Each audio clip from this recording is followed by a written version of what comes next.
Hi, my name is Pranay Patil. My vice chairs are Michael and Sachin. Our committee is the Historical Security Council, and our topics are the Gulf War and the Khmer Rouge.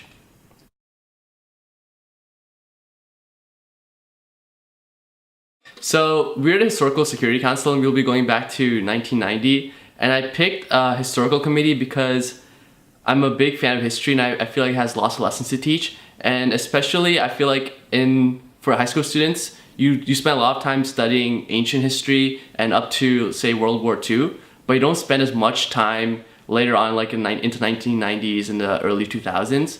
And as we enter a period of time where there's lots of unrest in the Middle East, I feel like we can go back to the 1990s where lots of the setup happened during this time with the Gulf War, and we can learn from these lessons to figure out how best to act in the future. And so that's why I chose the Historical Committee, and the Historical Security Council was the one available.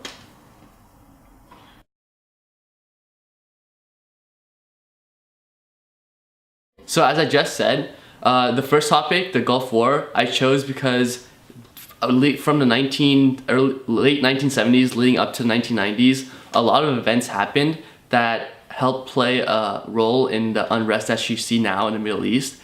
And it culminated in the 1990s with the first Gulf War, which set up the stage for lots of events that took place later on. And so if we go back to this time and take a look at what happened, why it happened, and we can learn how to better act in situations in the future and learn from the mistakes that might have been made at that time.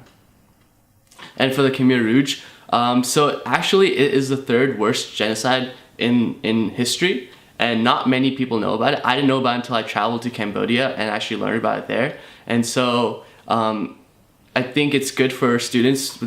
You might not learn this in school, but still really important to know how this happened, why it happened, what took place, and so we can in the future hopefully help prevent similar things from happening.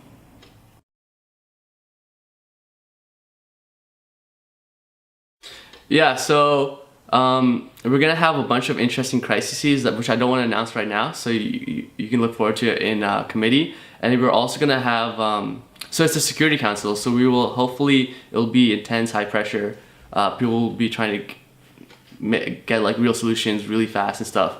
And so we'll have some interactive stuff like maps and stuff that you can that hopefully will help and add to the committee environment.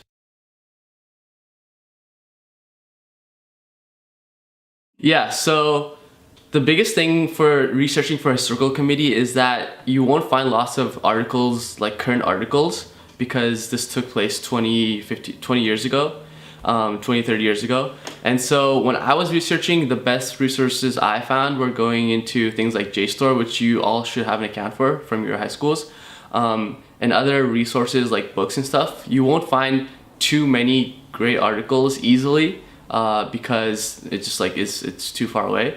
And also I would say shy away from lots of sources which basically give you a timeline and like a short history, and it's really tempting to go to these sources and just read about it and you feel like you know the whole thing. But in my research I found that lots of these had some mistakes because they were just from random websites that weren't really vetted. So I would say try to stick to more of the historical sources, the educational resources, and also you can go to Wikipedia. Don't quote Wikipedia itself. Go down to the bottom of the list for the sources, and you will find lots of great examples of books that you can read with like specific page numbers addressing the specific topic, so you don't have to like read the entire book. I'm very excited for Bmun 65.